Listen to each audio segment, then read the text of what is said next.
Seigneur soit avec vous. Et avec votre esprit. Évangile de Jésus-Christ selon saint Matthieu. Gloire à toi, Seigneur. En ce temps-là, quand les femmes eurent entendu les paroles de l'ange, vite, elles quittèrent le tombeau, remplies à la fois de crainte et d'une grande joie, et elles coururent porter la nouvelle à ses disciples. Et voici que Jésus vint à leur rencontre et leur dit : « Je vous salue. » Elles s'approchèrent, lui saisirent les pieds et se prosternèrent devant lui. Alors Jésus leur dit : « Soyez sans crainte, allez annoncer à mes frères qu'ils doivent se rendre en Galilée. C'est là qu'ils me verront. » Tandis qu'elles étaient en chemin, quelques-uns des gardes allèrent en ville annoncer au grand prêtre tout ce qui s'était passé. Ceux-ci, après s'être réunis avec les anciens et avoir tenu conseil, donnèrent aux soldats une forte somme en disant : « Voici ce que vous direz. Ces disciples sont venus voler le corps la nuit pendant que nous dormions. Et si tout cela vient aux oreilles du gouverneur, nous lui expliquerons la chose.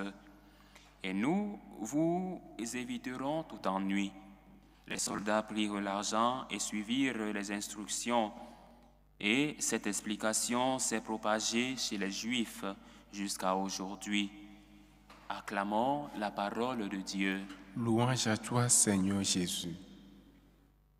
Soyez sans crainte. N'ayez pas peur, car j'ai vaincu la mort.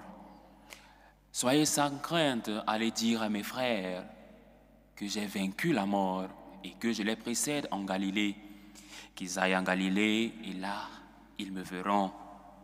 Alors, bien-aimés de Dieu, nous sommes rendus au lundi dans l'octave de Pâques.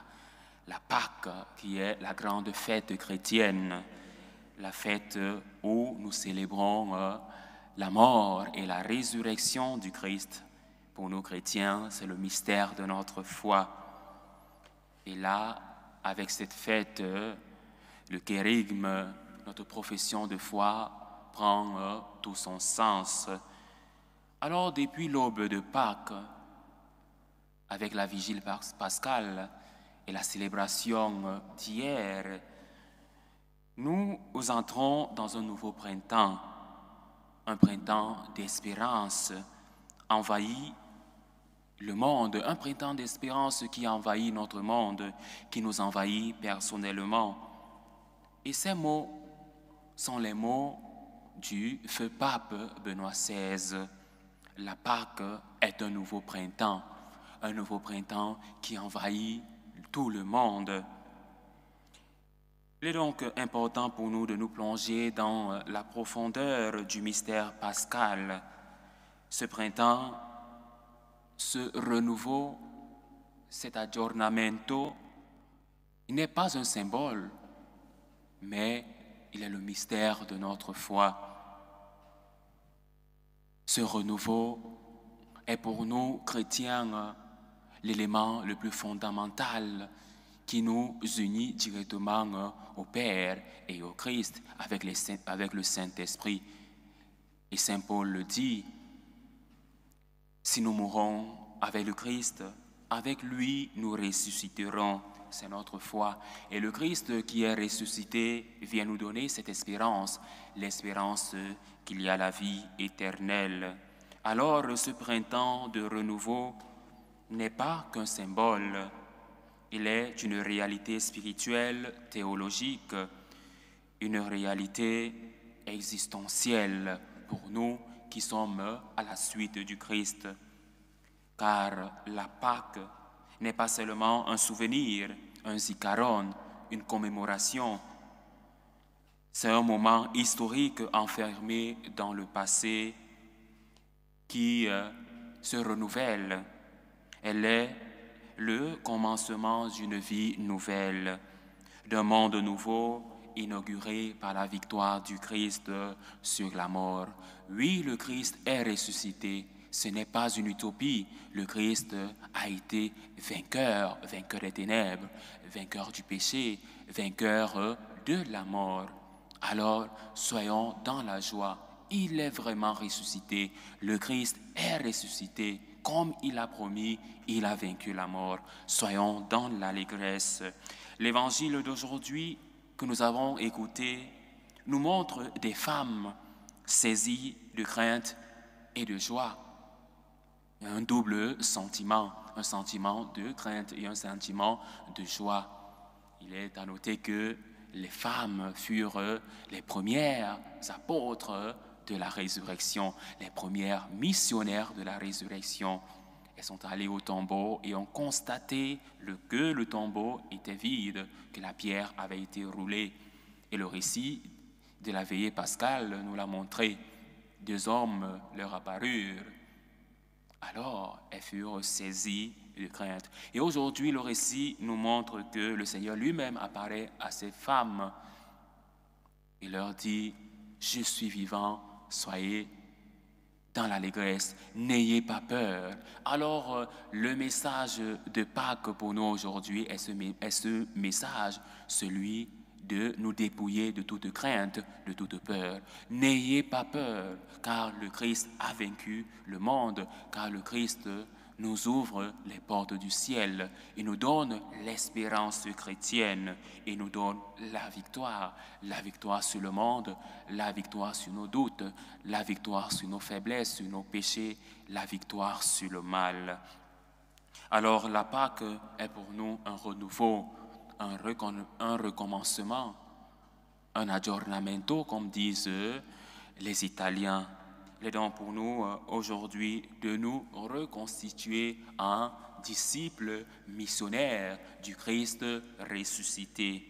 Alors l'évangile, selon saint Matthieu, nous montre des femmes vaillantes, mais des femmes qui sont à la fois craintives et en allégresse. Et courant annoncer la résurrection, Jésus les envoie dire à ses frères, « Allez en Galilée ». Et Jésus nous redit cette phrase, « Allez en Galilée ». Allez en Galilée et là vous me trouverez. Faites le déplacement, laissez vos péchés, laissez tout ce qui vous éloigne de moi, allez en Galilée, allez rencontrer le Christ. Le Christ est notre espérance. Alors le Christ dit à ces femmes, allez annoncer à mes frères que j'ai vaincu la mort, que j'ai ressuscité. Allez annoncer à mes frères que je les attends en Galilée. Allez en Galilée, c'est là qu'ils me verront. Cette Galilée, ce n'est pas seulement une région géographique, bien-aimée de Dieu, c'est le lieu de la rencontre, le lieu du commencement, là où Jésus a appelé ses premiers disciples. Voilà pourquoi il les envoie au même lieu où tout a commencé, aller en Galilée. Et nous aussi aujourd'hui, nous devons nous rappeler du moment où nous avons fait la connaissance du Christ. Quand est-ce que j'ai connu le Christ? Quand est-ce que j'ai entendu le Christ murmurer des paroles d'amour, des paroles de sagesse en moi? Pour certains, c'était à l'église. Pour certains, ils ont eu des songes. Pour d'autres, c'était lors des cours de catéchèse.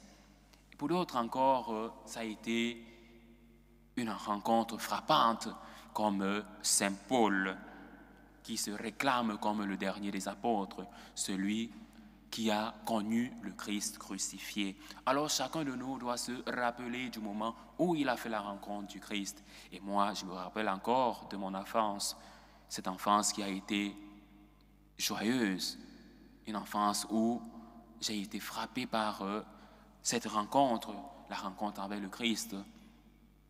Et je me rappelle de ma dédication au groupe des enfants de chœur, et ensuite dans les chorales, et ensuite dans des groupes vocationnels, sans compter les autres mouvements d'action catholique où j'ai siégé. Justement parce que l'origine est toujours importante, se rappeler du moment où le Christ nous a bouleversés. Et je me rappelle que c'est à ce moment précis que j'ai décidé de consacrer ma vie au Seigneur. Alors aujourd'hui, le Seigneur dit à ces femmes, allez dire à mes apôtres, à mes disciples que je les attends en Galilée, qu'ils aillent en Galilée.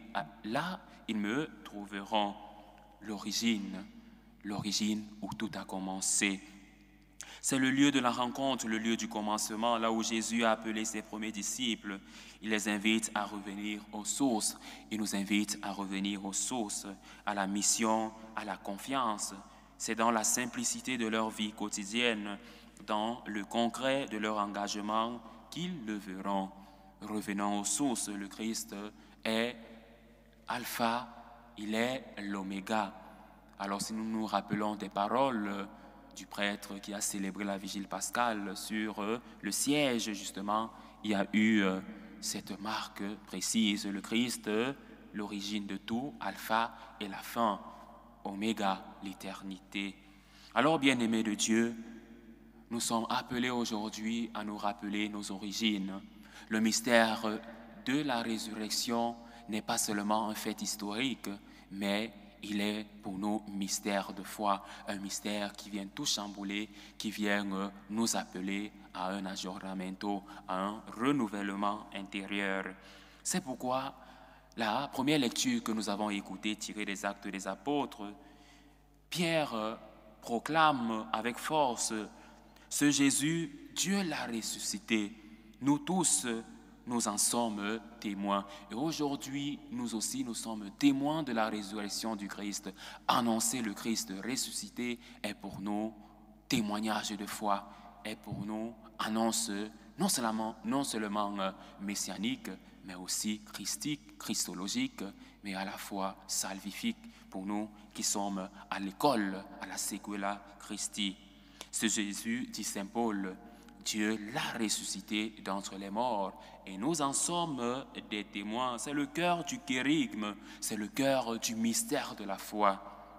Le noyau de notre foi, la résurrection n'est pas une idée, un symbole ou un mythe, c'est un fait, un événement attesté par des témoins qui ont vécu, des témoins oculaires qui ont vécu cet événement, vécu dans leur chair. Et tout au long de cette octave, nous allons voir les apparitions du Christ, comment le Christ est manifesté à ses apôtres, à ses disciples après sa résurrection. C'est un fait, un événement attesté par des témoins, un événement vécu. Et par le don de l'Esprit, cette vie nouvelle s'étend à chacun de nous. La résurrection du Christ s'étend à chacun de nous. Chacun de nous doit donc saisir cette grâce, la grâce de la résurrection pour se renouveler, pour reprendre ce chemin à la suite du Christ. La résurrection du Christ est le fondement des dogmes de notre foi chrétienne. La divinité du Christ est confirmée, la victoire sur le péché et la mort est accomplie. Et la promesse de notre propre résurrection est scellée, comme le dit encore le pape Benoît XVI. Jésus ne ressuscite pas pour rester un souvenir, non, mais pour vivre en nous et déjà nous faire goûter la joie de la vie éternelle. Alors aujourd'hui, nous tombons à genoux pour dire à Jésus, merci Seigneur pour ta passion, merci pour ta mort, merci pour ta résurrection glorieuse. En tant que missionnaire de la gratitude, il est donc pour nous opportun d'entrer dans ce temps de Pâques avec une attitude de gratitude, de remerciement. Merci Seigneur pour ta résurrection. C'est pourquoi le psaume que nous avons entendu est un cri, le cri confiant du croyant. Garde-moi mon Dieu, j'ai fait de toi mon refuge. Et il exprime cette sécurité intérieure, cette paix que donne la certitude que le Seigneur est vivant, présent et qu'il nous conduit au-delà de la mort, qu'il nous ouvre les portes de la vie éternelle. Alors, bien-aimés de Dieu, en ce temps de Pâques, souvenons-nous que notre résurrection a déjà commencé. Si nous mourons avec le Christ, avec lui, nous vivrons, avec lui nous ressusciterons. Alors la résurrection est le centre de notre foi, la résurrection du Christ préfigure notre résurrection, mais il convient que nous soyons en état de grâce lors de notre rencontre avec Dieu. Elle commence chaque fois que nous choisissons la lumière plutôt que les ténèbres, la vérité plutôt que le mensonge, la vie plutôt que la peur. Et aujourd'hui, le Seigneur le dit à ces femmes, soyez sans crainte, n'ayez pas peur, car j'ai vaincu la mort. N'ayez pas peur. Ces paroles sont aussi pour nous un message central pendant ce temps de Pâques. N'ayons pas peur, le Christ a tout vaincu. Celui en qui Dieu a voulu tout récapituler a été pour nous le centre de notre foi. Le Christ ressuscite pour nous montrer que tout n'est pas fini.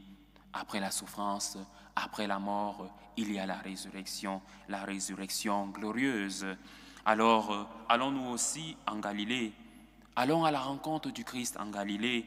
Repartons à la suite du ressuscité avec cette joie qui ne déçoit pas, avec cette espérance que rien ne peut éteindre. Le Christ est ressuscité. Car Christ est ressuscité, il est vraiment ressuscité. Alléluia. Resurrexit, sicut, dixit. Alléluia. Le Christ est vivant et c'est pour nous une espérance. Loué soit Jésus-Christ. À jamais.